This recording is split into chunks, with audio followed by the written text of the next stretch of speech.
Teamwork Arts and the Jaipur Literature Festival are always privileged and honoured to collaborate with the University of York in the UK and the York Festival of Ideas. We're delighted that this year we collaborate to present Anarchy by William Dalrymple, one of the best books of these times, and really places in perspective not just the history of India and UK, but also much that's shaped the world. I do hope you're going to enjoy this session. Good evening, everyone. A warm welcome to York, wherever you are in the world right now. My name is Laura Stewart, and I'm head of the Department of History here at the University of York, one of the country's leading centres for researching and teaching history. You're joining us for the closing event of the York Festival of Ideas.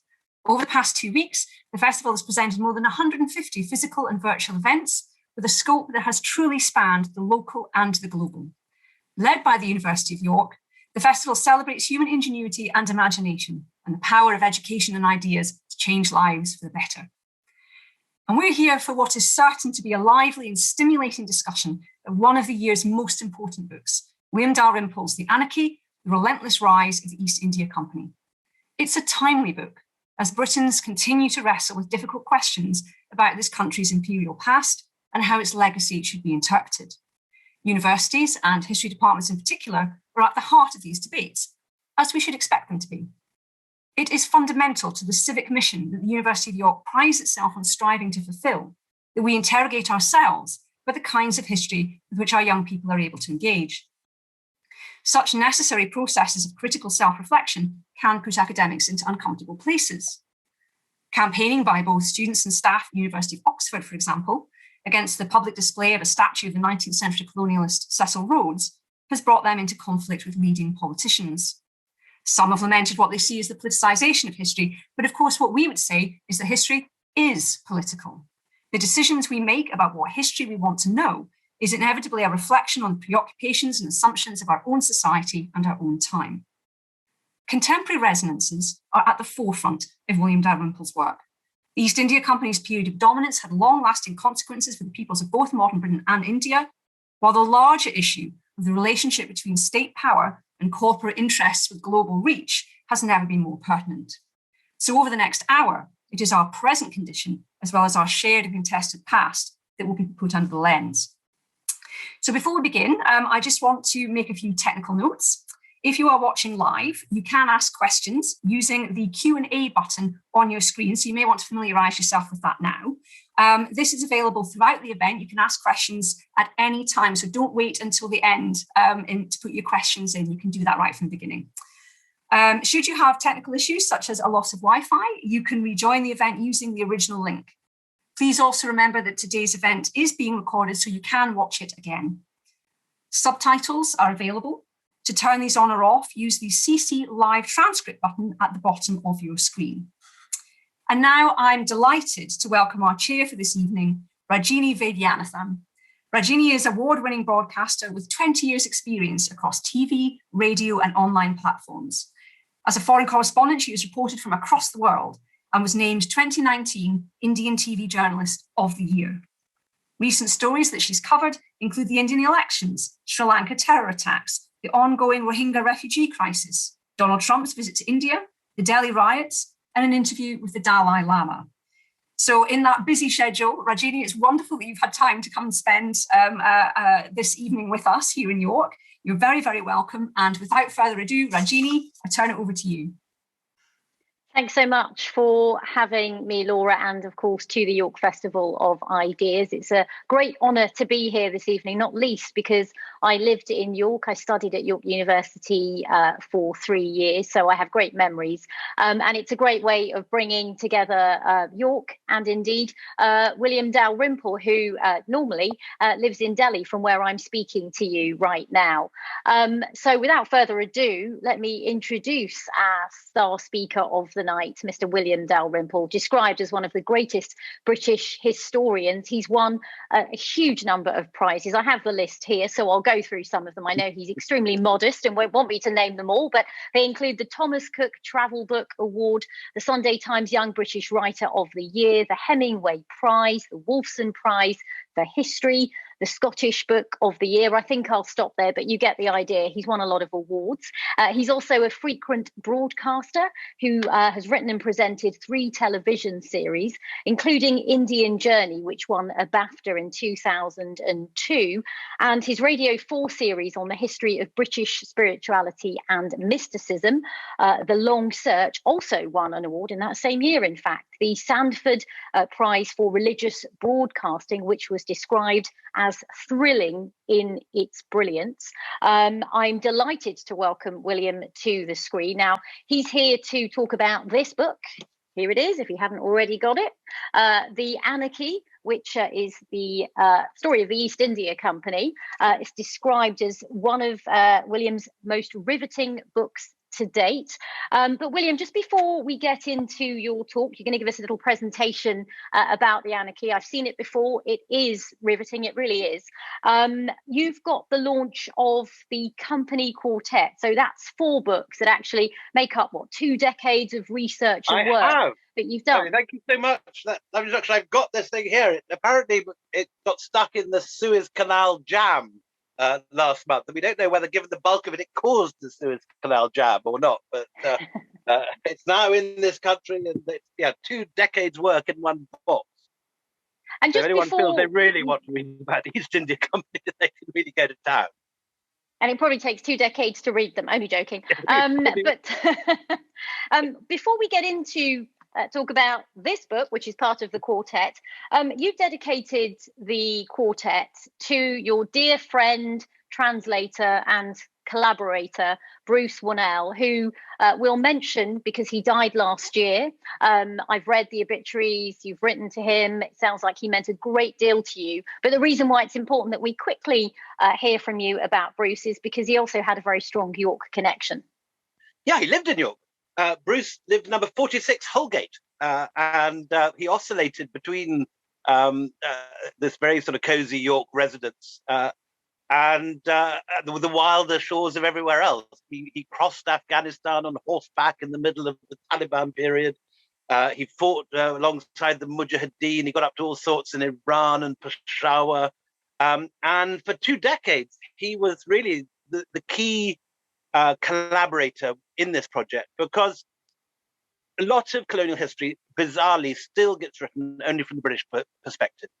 You wouldn't do that with the Second World War. You wouldn't do it with any other period of history. But bizarrely, when people go to write about the history of empire, they do it only from the British side. And what was extraordinary about Bruce is he had these astonishing language skills, not just Persian, which was the language of government in India from the 13th until the 19th century, and which was obviously mixed up with a lot of Indian words and aphorisms. And he was able, through his mastery of Persian and Urdu and Hindi and Pashto, to read these very complex Shikasta scripts in which some of these histories are written. And he would work very quickly from printed sources, but could also work with amazing fluency and a very rare fluency with Persian manuscript sources.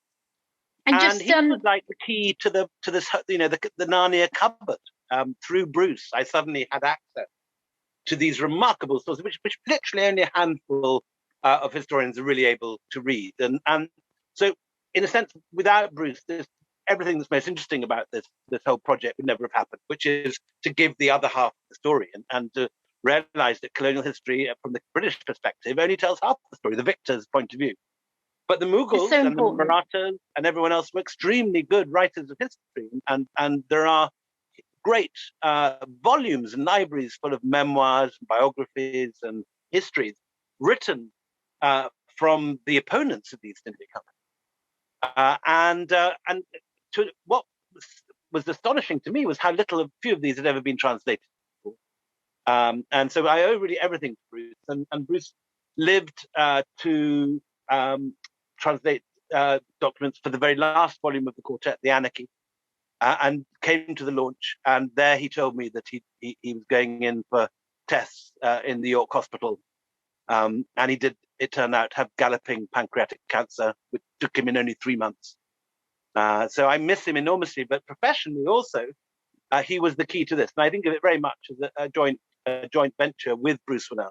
And His library, I know, has gone to York University, so that's a nice circular thing to bring us back into York again. That's a wonderful tribute to Bruce. And I should just mention, since this is a literature festival, that The Tales from the Life of Bruce Wannell, Adventurer, Linguist and Orientalist by Kevin Rushby, is a book that I want to read now that you've given that introduction, William, but it details some of the stories about his wonderful life. On that note, since Bruce played a big part in the Anarchy, it's over to you, William, to tell us more about your book, The Anarchy. Brilliant. Here is the company quartet. We just wind on. This is Bruce. This is Bruce right at the end when just after he got his diagnosis. But he was more familiarly seen in Herat at work translating the inscriptions and the calligraphy. And this is him again in Herat towards the end, working on the transcribing every gravestone in Herat. Was a major project he undertook for the Aga Khan. And as I say, amazingly few people have the linguistic gifts to read this 19th and 18th century Shikasta. Anyway, the story opens tonight not in Herat, but in Powys Castle. This is it. Here we are. An odd place, you might think, to start a lecture about Indian history. But despite this very English exterior, crenellations, box hedges, Elizabethan chambers, inside you will see a very Indian scene. Because Powys contains more Mughal loot, loot, of course, being an Urdu word, the word plunder, lutna to plunder, than the National Museum in Delhi, than any museum in Pakistan, Afghanistan, or Bangladesh.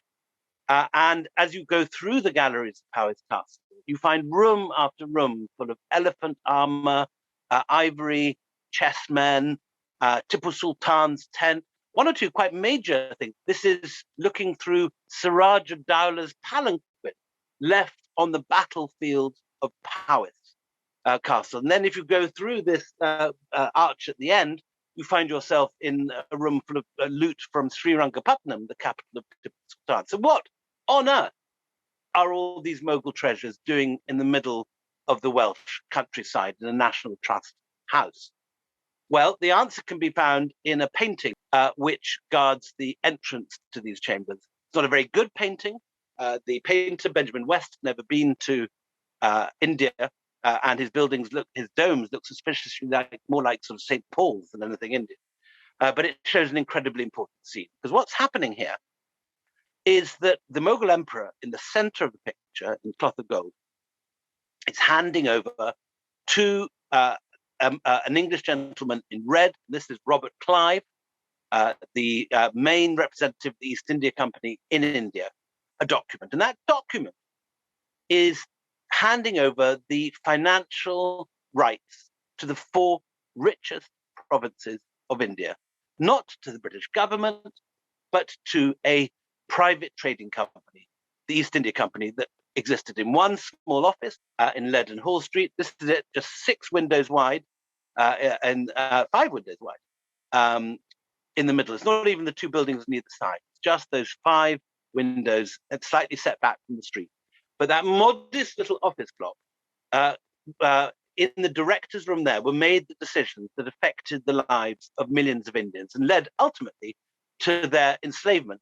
Tolstoy, in a famous letter to Gandhi, said, "A commercial company enslaved a nation comprising 200 million people." And that was the, I don't know whether you could call it the achievement or the terrible legacy of this office, that from the decisions made in this one building, small as it is, modest as it is, the 200 million Indians were subject to the decisions not of a government, not of a king, not of an emperor, but the directors of a commercial company that existed only to make profit for its shareholders. And that document we saw hands over the rights to gather revenue from Bengal, Bihar, and Orissa to the 3 richest provinces in India, at a time when India generated about 40% of the world's GDP. And Britain, or rather England, because at the time of the East India Company's founding in 1599, the Great Britain did not exist. It was, of course, just England. England generated about 7% of the world's economy. So, in this extraordinary and incredibly unlikely moment in history, when a small company in one office block from a minor country on the edge of Europe somehow manages to take over the economy and the land and the rulership of what's then the richest country in the world. Why is it the richest country in the world? Because the textile trade out of Bengal was incredibly profitable. And the East India Company rose to power and rose to wealth, shipping textiles from Bengal around the world to such an extent that by the 18th century, there's actually deindustrialization in Mexico for the sheer number of cotton objects being imported as far away as Mexico from India. So a most unlikely story. And these merchants, even more unlikely, in order to take over India, they use Indian capital, borrowed from Indian bankers, and they buy up Indian mercenaries or sepoys to fight their battles for them. So in popular history books, you often get the impression that the battles are being fought by brave white men shipped over from Britain. But in actual fact, the sepoys are Indians, and the people who are paying their salaries are often Indian bankers. Why would that happen? How on earth could any company get away with it? The answer was because the company simply was very good at paying its debts. And if you were an Indian banker, you realized you were more likely to get the money back lending to the company than if you lent to the Maratha Peshwa or to the Mughal Empire. And so using Indian capital and Indian manpower, a bunch of merchants take over the richest country in the world in little less than 100 years. It's an extraordinary story, and one that has huge resonance to our time, both at a time when we're looking at our own colonial past again, but also at a time when we suddenly feel threatened by the power of huge corporations. And the East India Company was the world's first big multinational corporation. And the methods of control that it generated, such as corporate lobbying and, frankly, corporate bribery, bribing politicians, are the methods that have been used by all multinational corporations ever since. And in a sense, what we saw at the G7 last week, when all those economies agreed to cooperate in stopping multinational taxes, evading taxes, is another example of the sort of thing you get in this story of the state fighting back against the power of the corporation and the power of the corporation to bribe and buy politicians and legislatures. So this is the first great warning of how a multinational corporation can not only take over, destroy, corrupt a country, but also how it can use money to topple governments. And the sort of thing we see in the 1950s with, say, the Anglo-Persian Oil Company leading to the 1953 coup in Iran, or 1955, the United Fruit Company bringing down the Guatemalan government with the CIA because they're threatening to nationalize United Fruit's banana plantation. These sort of modern events can be traced back in origin to the power of the East India Company, which very blatantly used military power to topple one Indian government after another until they conquered the whole of South Asia and controlled this rich, rich region of the globe. It all begins, just to race quickly through the history of the company, in 1599, which is the year that Shakespeare is writing Hamlet, and this is the man who has the idea. He's called Sir Thomas Smythe, sometimes known as Customer Smythe or Auditor Smythe, who was an accountant and a customs man who had the idea, tried out once or twice before, once Muscovy Company and the Levant, there were a couple of early companies before, but the East India Company is the first time you actually get a corporation forming. And a corporation is not owned like a guild is by the people that actually do the work. What it is the capital is gathered in by subscribers, and that they share the profits. And here, rather remarkably, is the first subscription list for the East India Company, dated the 22nd September 1599. And you can see at the top There's the Lord Mayor of London who's giving £200, and then somebody else below him is giving 1,000, and so on and so forth. 10 pages of this, right down to very small shopkeepers who are giving 10 shillings here and 20 shillings there. And the idea was that these people, they weren't planning to run the company, they weren't planning to go to India, they weren't planning to do any executive work with the company, but they were giving their money as an investment to the corporation, and then they get a share of the profit. This was, in Elizabethan times, a radical new business innovation, and it was the power of corporations more than anything else, which brought capitalist Elizabethan England to power in Mughal India. So having gathered money, they get Sir James Lancaster to run the first voyage. An odd choice, since he'd sunk the previous fleet trying to get to the Spice Islands in Indonesia. They go off and they sail to, they buy a ship called the Scourge of Malice, which is a pirate ship. And many of the sailors who sign up this voyage are privateers or pirates who've made their experience in the Caribbean. Literally, we are talking pirates of the Caribbean here, fighting the Spanish and Portuguese and raiding their treasure ship.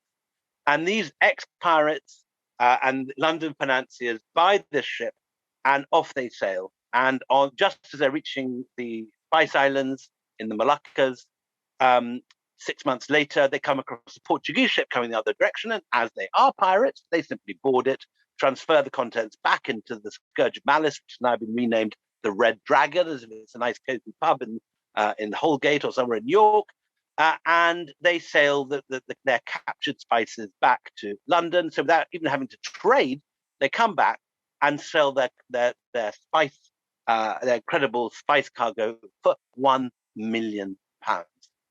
And that allows them to buy this building, which is the old East India Company office in Leadenhall Street. This remains the place where the East India Company is. You'll see several different incarnations of this office growing as the power and the wealth of the company grows over the next 200 years. But this is its first avatar or incarnation, a kind of warehouse downstairs, a big hall in the middle, and then various other office buildings up on the second story.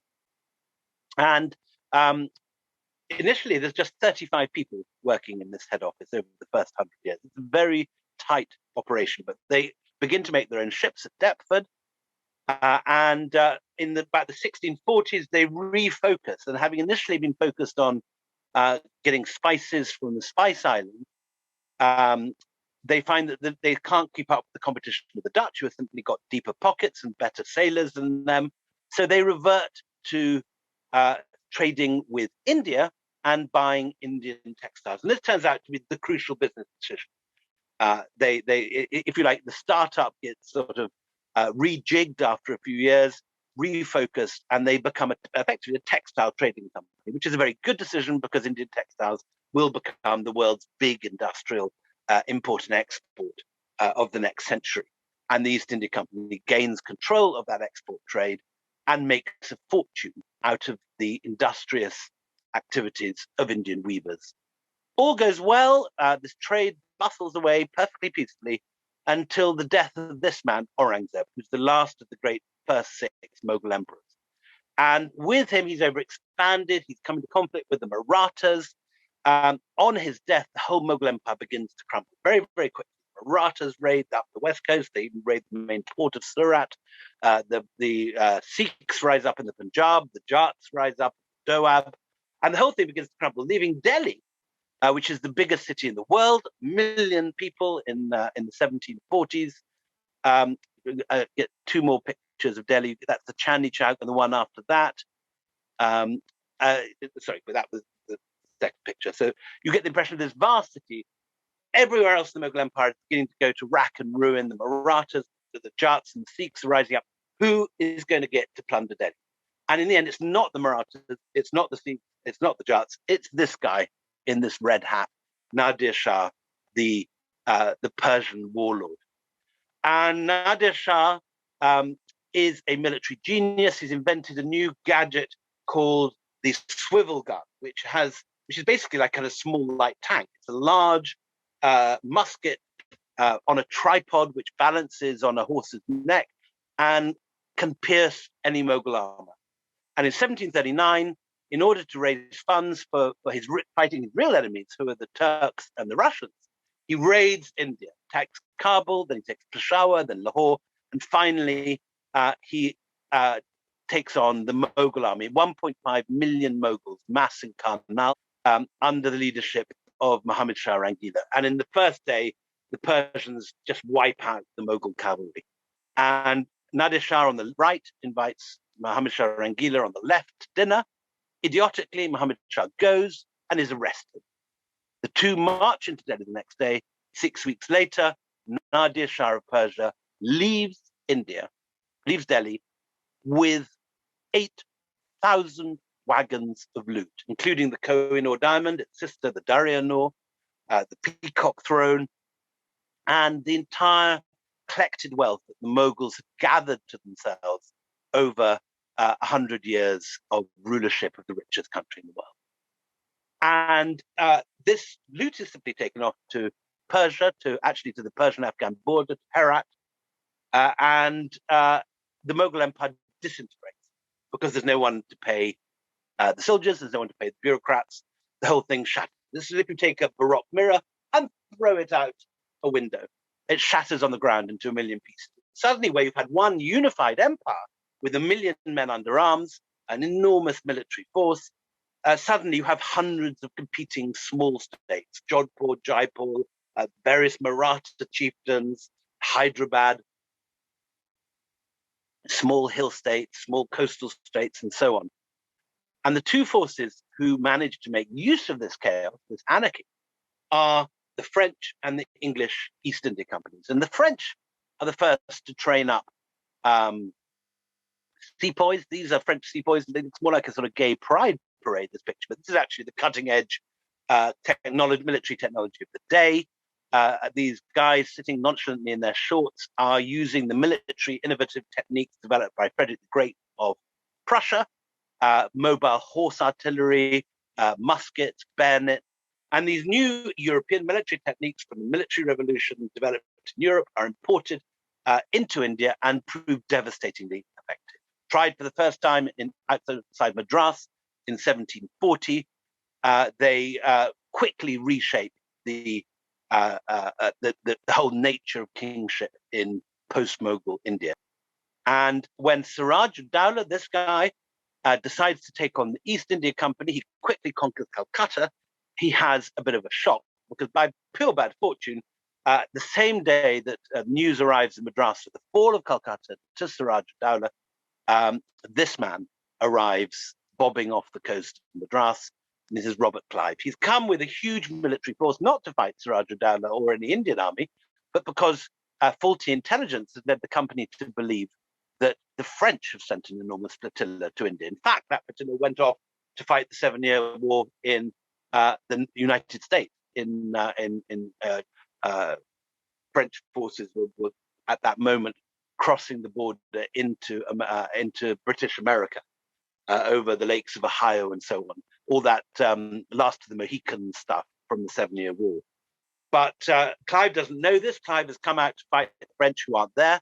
And so when he hears that Calcutta has fallen, he takes his force north, he retakes Calcutta, and then he receives a letter from some Indian bankers, the Jagat Sets, or rulers of the world.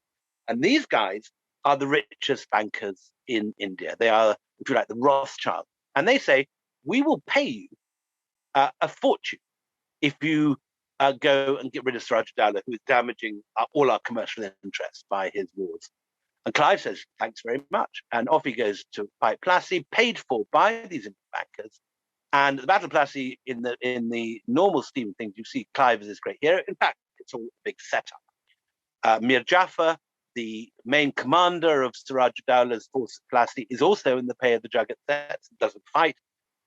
And after the Battle of Plassey, when Bengal falls, then follows a few years later, 1765, the Battle of Buxar, when Shah Alam, the Mughal emperor here, is defeated, along with the new Nawab of Bengal plus the Nawab of Awadh, which is central India. So you get 3 major Indian armies defeated at Buxar in 1765. And this is the point at which the trading company, the East India Company, moves from being a trading company dealing in spices and in textiles and making a tidy profit in trade, to it suddenly turning into a major territorial force with the most powerful army in Asia. And from that point, the number of sepoys just keep on increasing. From the 10,000 sepoys around at the time of the Battle of Plassey, dressed like this, they grow into 200,000 sepoys by 1799. And here are all the different regiments, all lined up like toy soldiers. But this is twice the size of the British Army. So this bizarre business of Indian bankers lending money to an English company to pay Indian soldiers to fight other Indians for the profit of this trading company. And bizarrely, given the fractured nature of India after the fall of the Mughal Empire, this works. And this private corporation has the largest modern army in Asia, and it uses it to take over the whole of India. By this stage, British officials like Colonel Todd here are tax collecting whole areas of India and asset stripping as they go, because this is a company. It exists to make a profit. It's like, in sort of fictional terms or movie terms, it's like Alien. Remember the corporation, which is the mining corporation, Alien, or Avatar again. This is a corporation that's gone to another part of the world, used its military might, and is now just asset stripping everything it can. Millions of pounds being sent back every year to Britain. And Britain is moving from being the periphery of Europe now to becoming a much richer nation. By the 1780s, the company begins growing opium in England, which it then trades to China illegally, and becomes the largest narcotics operation in history. It makes the Medellin cartel look like child's play. With the profits from selling opium to the Chinese, it buys tea, which it sells not only in India and the Middle East, but also in Britain and America. And this here is the Boston Tea Party, when East India Company tea is poured into Boston Harbor. So despite this sort of sensation of it, being this sort of oldie worldy ships and muskets and so on, this is the very modern scenario of a multinational corporation which has seized the globe. And when you see Tom Hollander in Pirates of the Caribbean evilly representing the East India Company, again, that's not so far from reality, because the East India Company has literally straddled the globe with its offices in London, its empire in India, its drug trading operation in China. It is the most powerful corporation in history. But like other corporations more recently too big to fail, through its own asset stripping and intense greed, famine breaks out in India in the 1770. 1 million Bengalis die. And instantly, this very profitable land turns into a dust bowl through sheer overexploitation, and begins to make a massive loss rather than the profit, because everyone's starving and dying. There are massive failures, and the company doesn't even set up a single soup kitchen. Individual officers do various famine relief measures, but they're not sufficient. They're not organized. They're not centralized. And the company just allows 1 million Bengalis to die, but it doesn't allow them to die without paying their taxes. And so gallows get set up all over Bengal, and anyone that fails to pay their taxes, despite the famine, gets hung.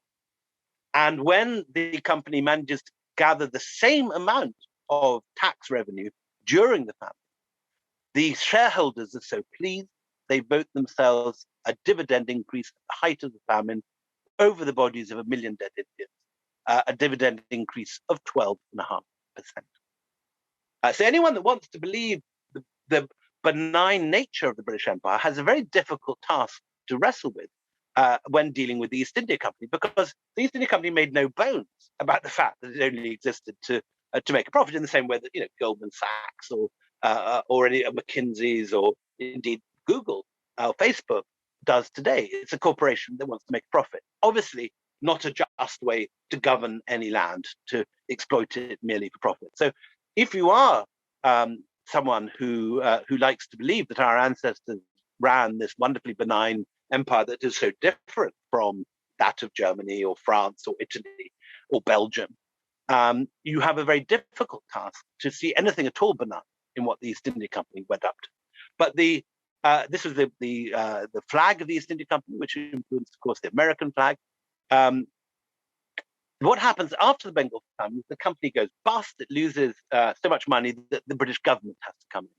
And in 1774, the company and the government signed what's called the Regulating Act, which basically means, rather like with NatWest during the subprime crisis, with all the collapses of the banks at that time, the government steps in and takes a 50% share in the East India Company. And that is the first moment when the British government starts to get involved in India. Up until that point, it has been a libertarian, free trade company, a corporation.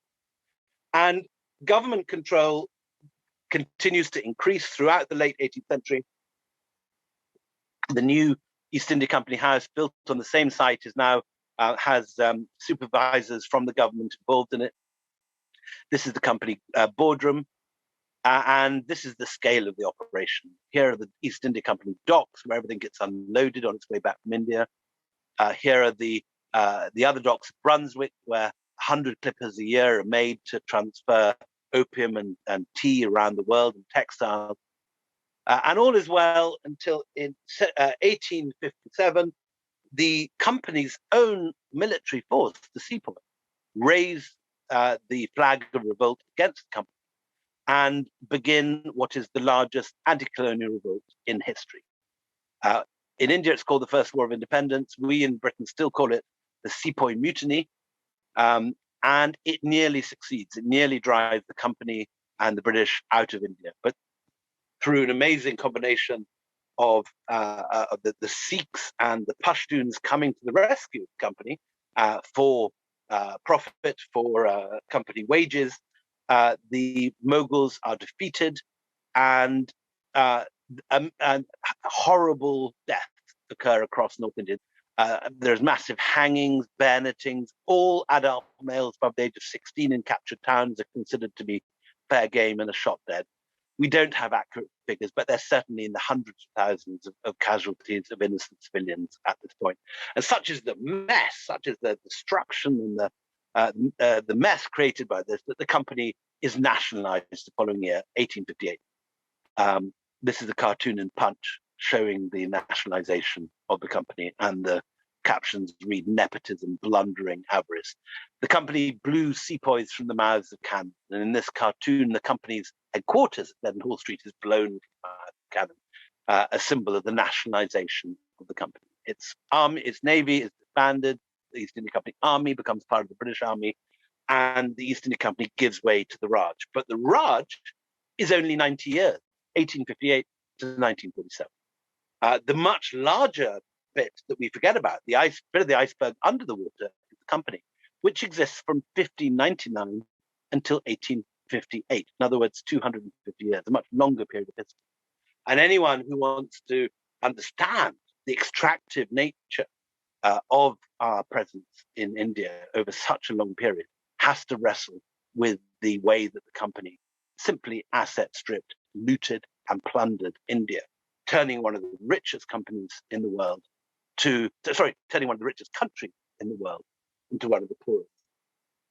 At the beginning of the book, I start with this quote. I'll just end this lecture with it. This is at the trial of Warren Hastings, which is the one moment that the company is put on trial. And the Lord Chancellor stands at the bar and he says, "Corporations have neither bodies to be punished nor souls to be condemned. They therefore do as they like." Thank you.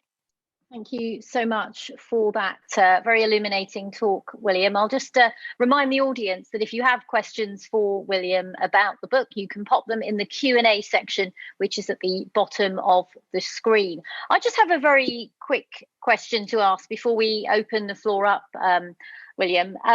You showed so much archive in that talk. You showed old pictures, old documents.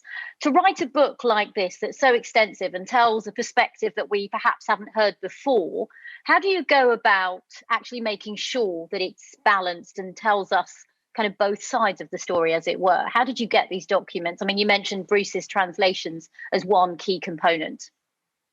So the easy bit, in a sense, is the British side of the story. The company, for all its negative side, was a fantastically efficient bureaucracy, and everything gets filed in triplicate. And with important documents, they could generally be found in three places, in the provinces across the East India Company. So if something important to have in Peshawar, you look in the archives now in Lahore, but there's a copy also in what used to be Calcutta. Those documents are now in Delhi, or in headquarters in Leadenhall Street, and those documents are in the British Library. So there's an amazing amount of just 35 miles, apparently, of East India Company documents in the British Library alone, in the basement. It's an enormous archive of paper.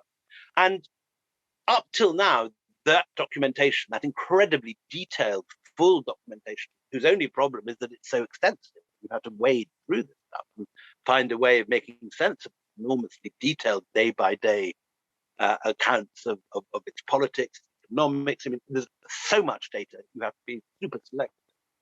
But the much more difficult thing is the Mughal side of events and the Indian side of events, because it's written in what in India is now a dead language. No one in India speaks Persian anymore. Just like in Russia in the 19th century, French was the language of government. So since the times of the first Turkish conquest of India, the Islamic conquest in the 13th and 14th century, Persian had become the language of government in almost every court, even in the big Hindu courts such as Marathas. Persian was the major diplomatic language and language of inter-court correspondence and so on.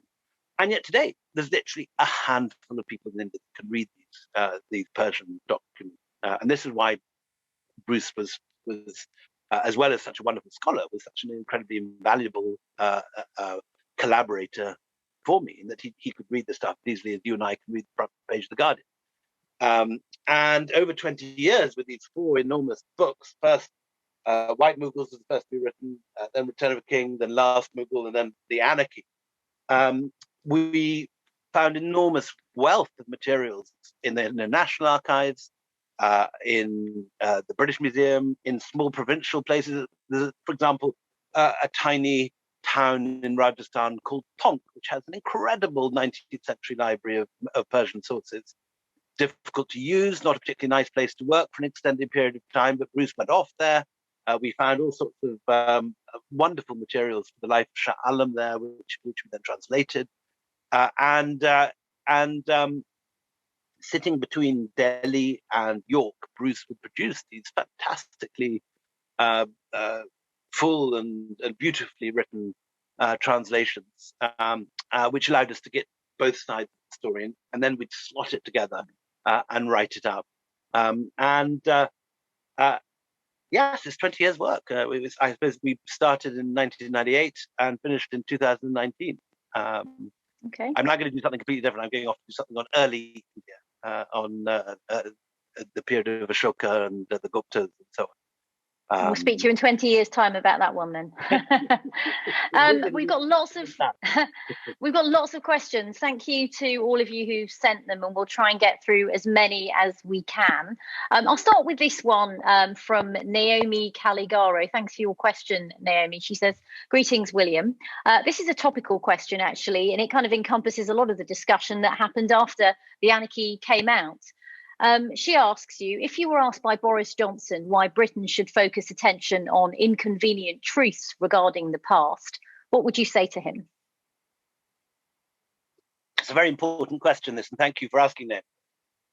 We have a very odd situation at the moment whereby, because of Brexit, the Tory government is longing to find new trading partners and allies, and has looked first under David Cameron, then under Theresa May, and now finally under Boris, to India as the number one potential. At the same time, though, the Tories have shut the door on really recognising something that means more and more to India, which is recognising the importance of the negative sides of our empire. Many Indians, it's an uncomfortable truth, look on the British in the same way that the French looked on the Nazi occupation as something which looted and plundered them, which turned them from being a very rich country to being a very poor country.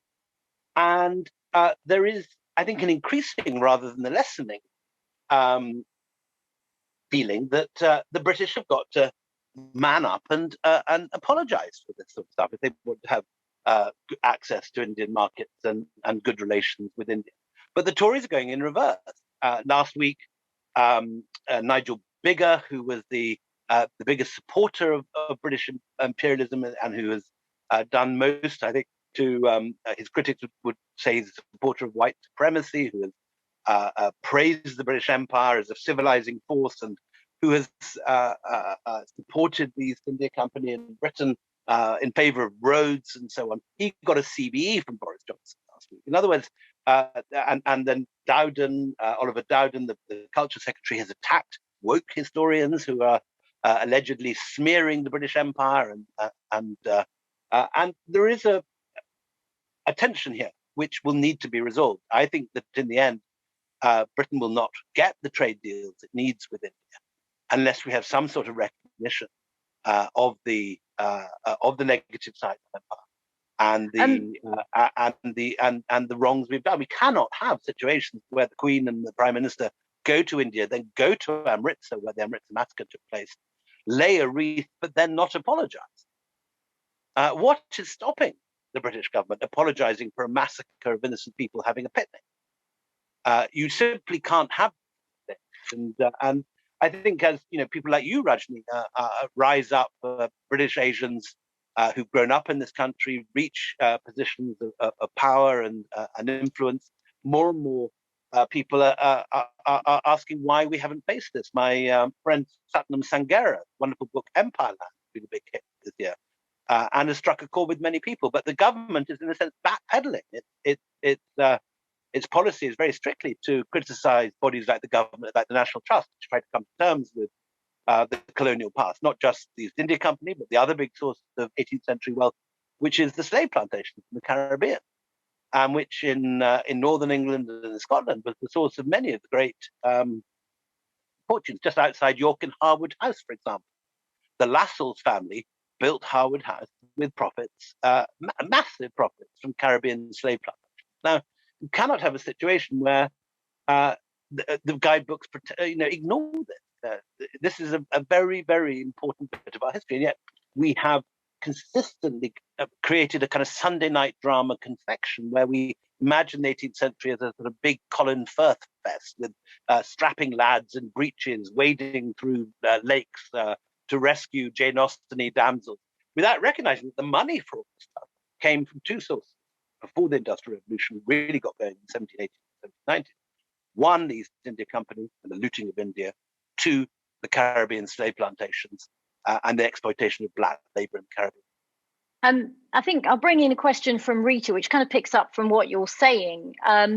One thing that I never got taught in school was any of this. But as a British Indian, you kind of learn from it, from your family, because they've lived through it. And it's certainly, when you mentioned Satnam Sanghera's book, which I've read as well, talks about that and the education that people get. So it brings me on to a question that we've had from Rita Faria. Thanks so much for your question, Rita.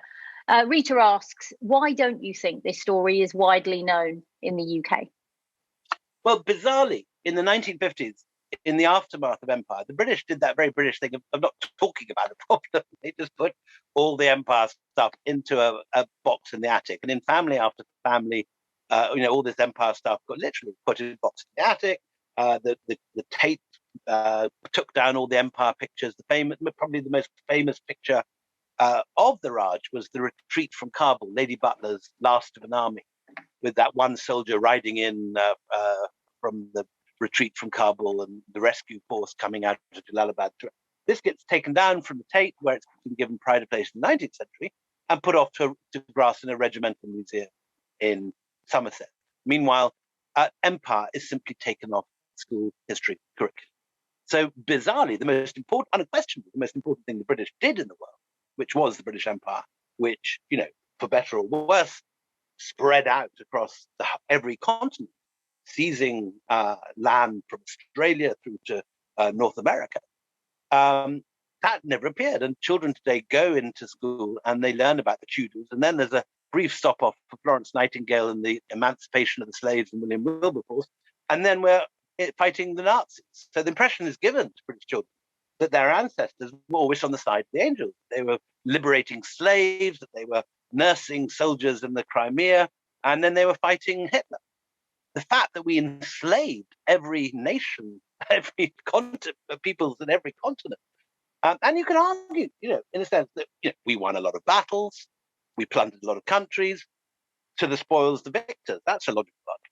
But you can't pretend this was a benign Sunday night drama, and that those marvelous National Trust houses were just sort of big Jane Austen-y affairs that came out of nowhere. They came out of the Caribbean slave trade. They came out of the East India Company looting of India. That's how we became rich. We have to face up to this. And I see in India Brits coming out year after year, imagining that Indians are terribly fond of us, that they have terrifically fond memories of the Raj, and that we gave them Edwina Mountbatten at the end as a final present, and it's all very hunky dory, and it isn't. It ain't so. There are an increasing number of people, very much taking the Shashi Tharoor line. This was an inglorious empire and a very dark period of history, and they look on the British as people who looted and plundered their country. But the Brits don't learn this at school. They don't know this. And so when they go there, neither, frankly, do they learn much about Ireland, too. So you find Brits going off to Ireland and being equally interested there. And this is a tragedy. I think it's an important part of our education. We have to know this stuff if we are to function in the modern world, particularly after Brexit, where we need every friend we can get. I just wanted to say that we're actually going to run this over the hour because we've got lots of questions, so we will be going on for a bit longer. So do post questions in the box. We've got some really good questions, actually. One from Shaida Dustiger, or Dustgear, should I say? I'm sorry for saying your name wrong. Shaida says, Shashi Tharoor, who you mentioned just now, William, spoke about reparations in the Oxford Union debate. Where do you stand on that issue? Is that the way to reconcile some of these past issues? So Shashi is an old friend, and before the Oxford Union debate, we debated on the same side in the Supreme Court in the precursor to that debate, when we took on an audience of pro-empire historians and won the debate. I think that in a sense, reparations is a long way from there yet, because we haven't yet even recognised the problem. And with Boris's government and with Oliver Dowden and with the celebration of empire that's going on at the moment with this government and what they call the war on woke, which is basically attacking all the historians who've written about this stuff, we're going in the opposite direction. So I think that any question of returning loot and reparations does lie in the future, and it's something which has to be wrestled with and faced. But at the moment, the most important thing is to educate the British this thing happened in the first place, because most British people are completely unaware that it was.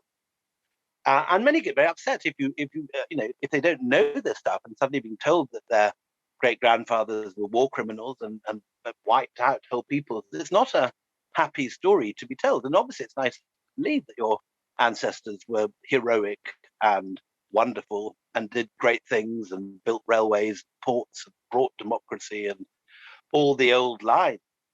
But we have to understand that any empire is built on defeated armies. And the British Empire, like any other empire, was established over the skulls and the skeletons of hundreds of thousands of defeated Indian soldiers. And the money which the East India Company made was sent back here.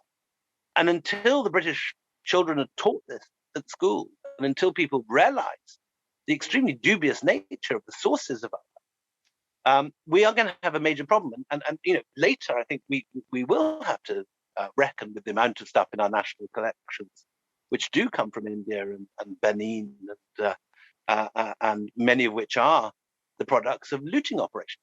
I mean, if you ask any decent crowd of people in any room in Britain, should Jewish art treasures looted by the Nazis be returned to the Jewish families they came from, I would imagine that 99% of people would vote unmistakably that, of course, they have to be returned. They were looted from Jewish families. They need to be given back to them. But morally, I can't see what the distinction is between that and, say, the Mughal crown sitting in Windsor, which was seized after the looting of the Red Fort. What is the moral distinction between the Nazis seizing art treasures from the Louvre and the British seizing art treasures from the Red Fort. Legally, there is a distinction because one took place after the Geneva Conventions were signed, which state that all looted treasures need to be returned, while the British looting, by and large, took place before the Geneva Convention in the 1920s. So there's a legal distinction, but morally, it's very hard to argue that, for example, Tipu's tiger throne finial, which now sits in Powis Castle, and was seized at the looting of that kingdom in 1799. How can you justify that being sitting in a British collection today? Okay, these are profound questions that we need to face, and which we're not even beginning to do at the moment. And as I say, under the current government, pedaling backwards fast.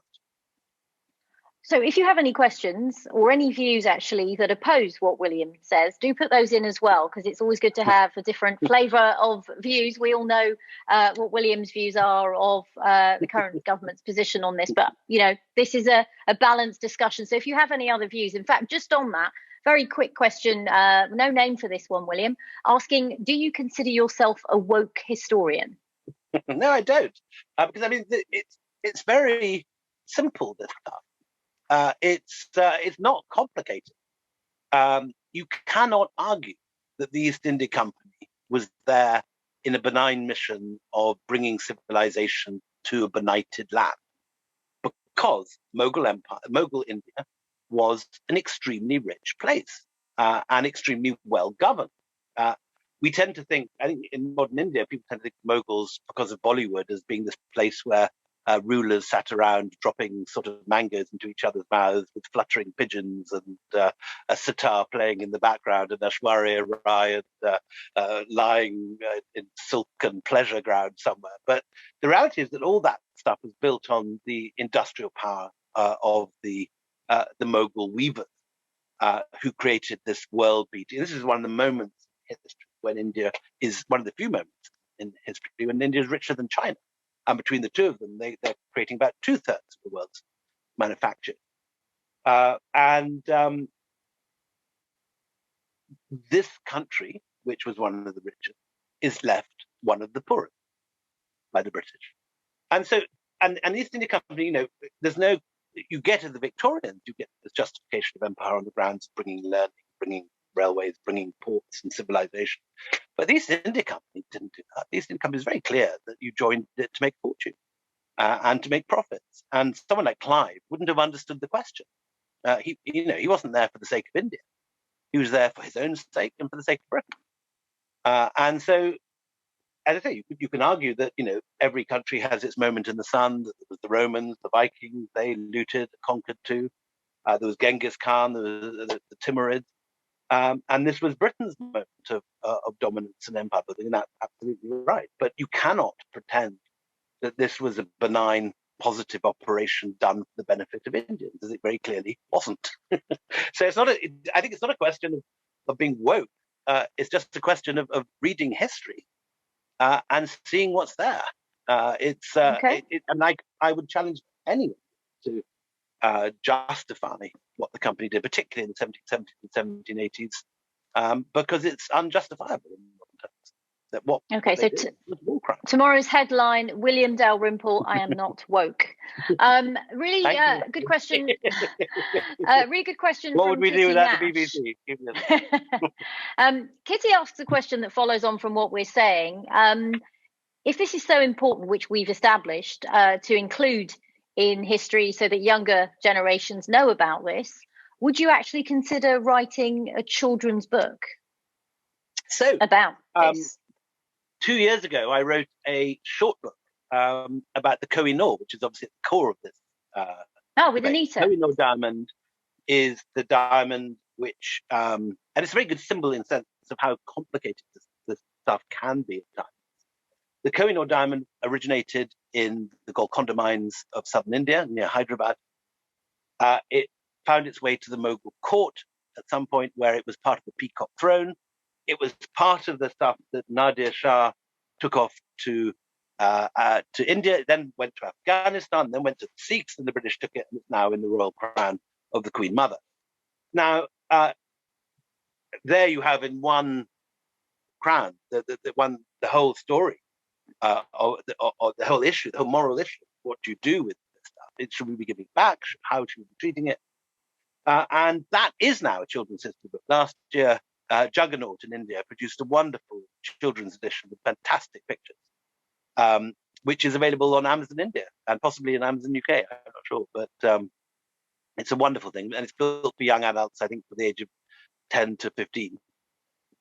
Okay, thank you very much. Thanks for all your questions. Do keep sending them in. There's one that I wanted to read. Here we go.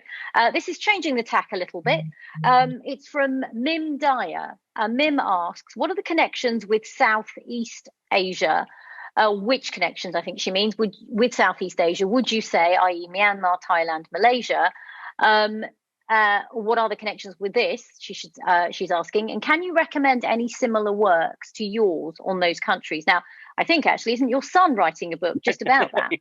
There you go. There's a free plug. He didn't plant this picture. Didn't plant this picture. He's next door. But it's an interesting point because we talk a lot about South Asia, but countries like Myanmar, for example, do have interesting links too, don't they? So yeah, it's closer than that. Myanmar doesn't have closer links. Myanmar was run from Calcutta as part of the Raj, as was Yemen, as was what's now Dubai, as was Somalia at one point. The Rupee zone, which was the area administered from Calcutta by the Raj, included a whole range of countries, including Sri Lanka and so on, which was not run by the Foreign Office as a colony. It was run from it wasn't run from London by the Foreign Office. It was run from Calcutta by the Raj, and so the Raj was a much larger area than the modern map of India. And the title of my son's book coming out next year is called Five Partitions, these partitions were the ones which, first of all, for example, cut off Burma and created the country Burma in the 1930s. And until that time, it had been administered from Calcutta, so very close. Those links, of course, go back much earlier. And the book I'm writing is the story in the early period of how Indian influence, long before the British ever appeared in this part of the world, from the 2nd century BC till about the 10th century, how Sanskrit spreads all the way from Kandahar, which is Sanskrit Gandhara, to Singapore, which is Sanskrit Singapore. Another Indian language, Buddhism, goes from Bihar through Pakistan and Afghanistan and becomes the state religion of China. And then, most important of all, of course, Indian numbers, which first appear with the Emperor Ashoka, become the numbers we all use today, which in Europe we call Arabic numbers because we got them from the Arabs, but the Arabs got them from the Indians. So India has this vast cultural influence over the whole of Southeast Asia, which is the question, and has many strong links. And the Bay of Bengal was originally a very close unit. So areas like Myanmar and Thailand are trade with Thailand and Vietnam and Laos are called by the Indians originally the Suvarnabhumi, the lands of gold, and with these long trading expeditions from India one of the kind of things that happened with the end of the Raj is that a lot of those links get cut. And so while there was a free trade zone linking India, Singapore, and Southeast Asia, and you have many Indian trading families going out, particularly from South India, such as all the Tamil banker dynasties go out from South India and go to Singapore and go to Southeast Asia. Those people get stranded. Many of them go back to southern India.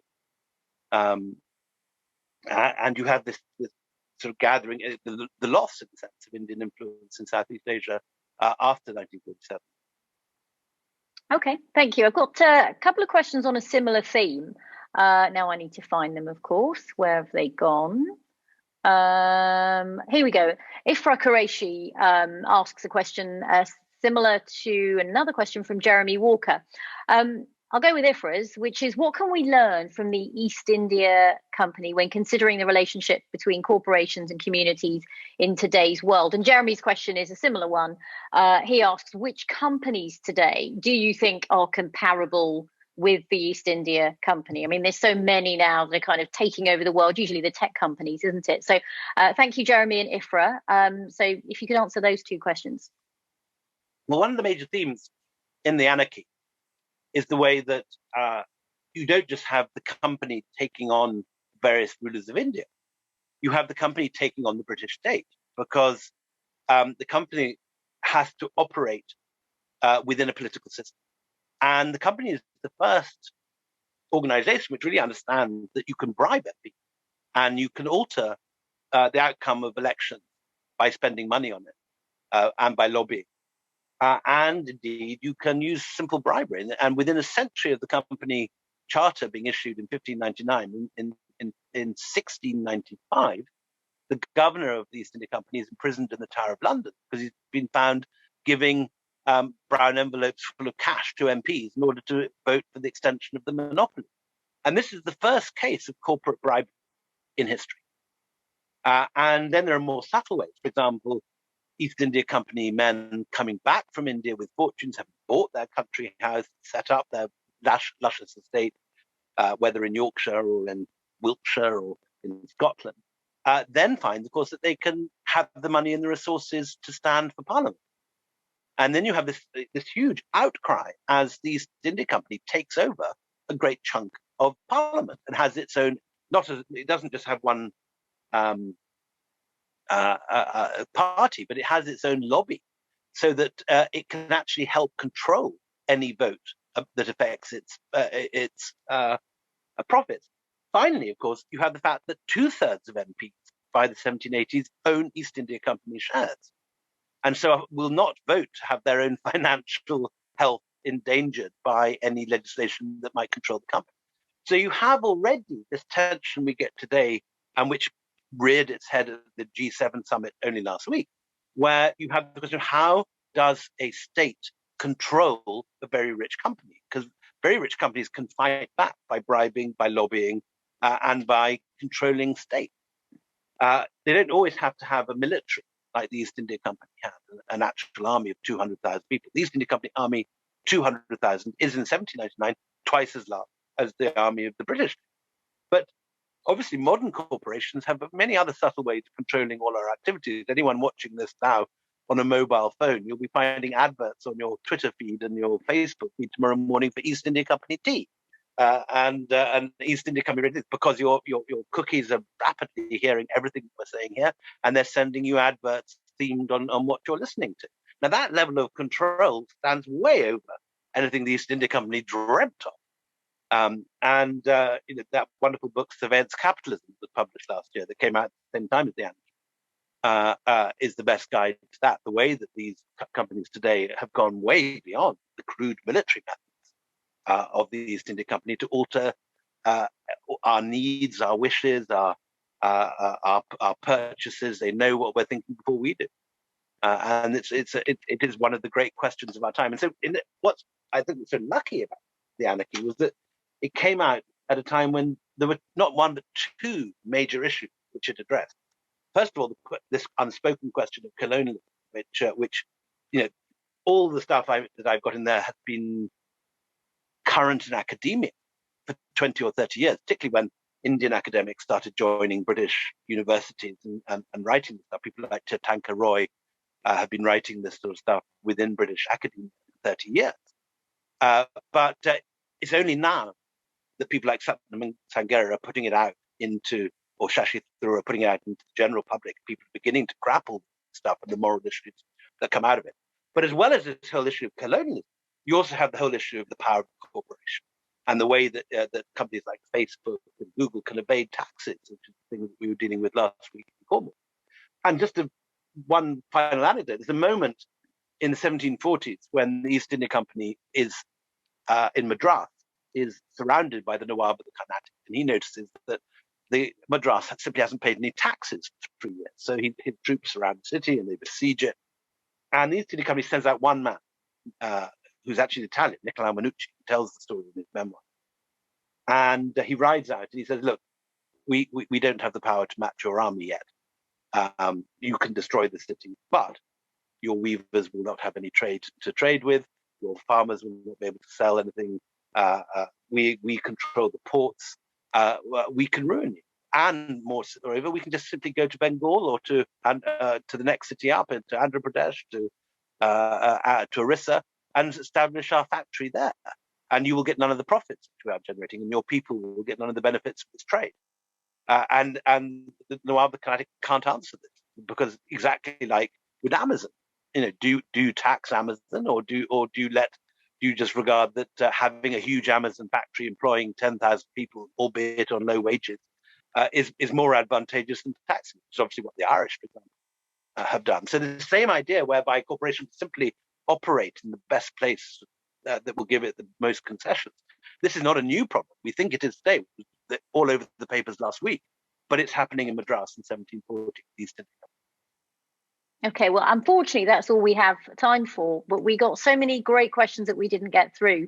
We thank you for sending those questions. If you want to get a copy of William's book, The Anarchy, here it is again, or indeed the quartet, which he's going to probably now hold it up. Never go to the gym ever again and do the weight. There you go.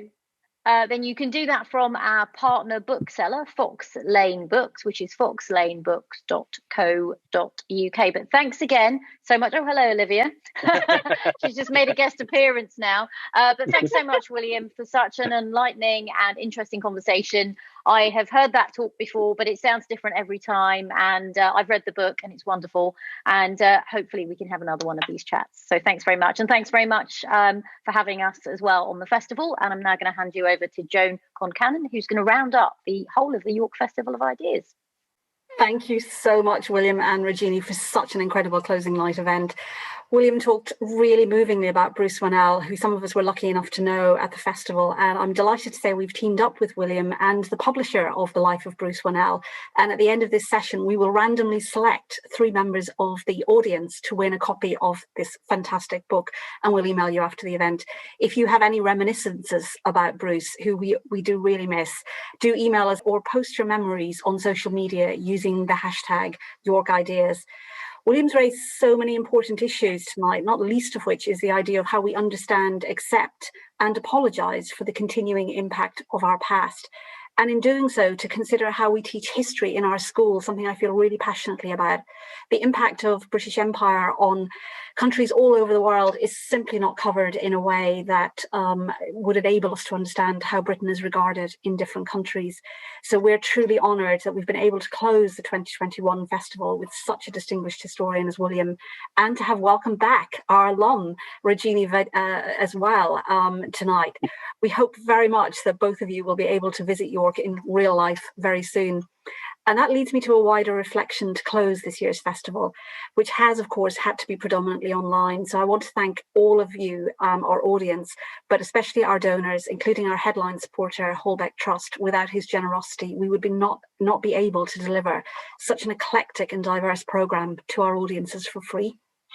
I'm also hugely grateful to all of our wider partnership network across the city and further afield. We've worked this year with more than 100 organisations, from tiny charities and social enterprises to huge iconic institutions like York Minster, York Museums Trust, and now an international list of partners ranging from the Netherlands, the US, France, Bangladesh and India. So thank you to everyone who's made this possible, not least of which is our absolutely incredible events and AV team who've been working tirelessly for months to deliver this programme. And so we end where we began. Our opening night was a fantastic partnership with Jaipur Lit Fest, of which William is the co-founder, and Dhaka Lit Fest to create an event exploring women as creators, writers, poets, performers, musicians celebrating different cultures and different experiences, including a powerful film weaving the music of Anna Phoebe with a range of amazing poems depicting the challenges faced by women across the world, and filmed in the amazing space of York Minster, a key driver of York's status as the UK's first human rights city. Tonight, we have again celebrated our partnership with Jaipur Lit Fest with William, Sanjoy and Regini by highlighting our shared ties with India, even if those ties can sometimes be both deeply emotional and traumatic. And that leads me to my final point. This is a festival that was created and is led by the University of York, the university established in the 1960s, dedicated to delivering research and teaching to benefit people and society, and in so doing, to deliver graduates who would feel and act like responsible citizens of the world. The festival is a key expression of our wider commitment to our civic role and our social purpose. And reflecting on Timothy Garton-Ash's talk yesterday, I firmly believe that it's possible and desirable to be able to have and celebrate multiple identities. As he said, it should be possible to feel British and Asian, or British and European, or British and Caribbean, or indeed in my own case, British and Irish. So I'm deeply proud that our festival is a convener and a facilitator for discussion, debate, and sometimes respectful disagreement across a truly wide range of topics, and that we can deliver a programme that has appeal for all ages and backgrounds. We want to be able to continue to deliver those kinds of programmes. I hope very much we can do it in person next year, while retaining an ability to reach audiences from all over the world. York is a city where ideas, education, and diversity are encouraged and celebrated and protected. I hope any of you who will be watching will take the opportunity to visit our amazing city as soon as possible. Thank you and stay safe, and see you again in 2022. Thank you very much.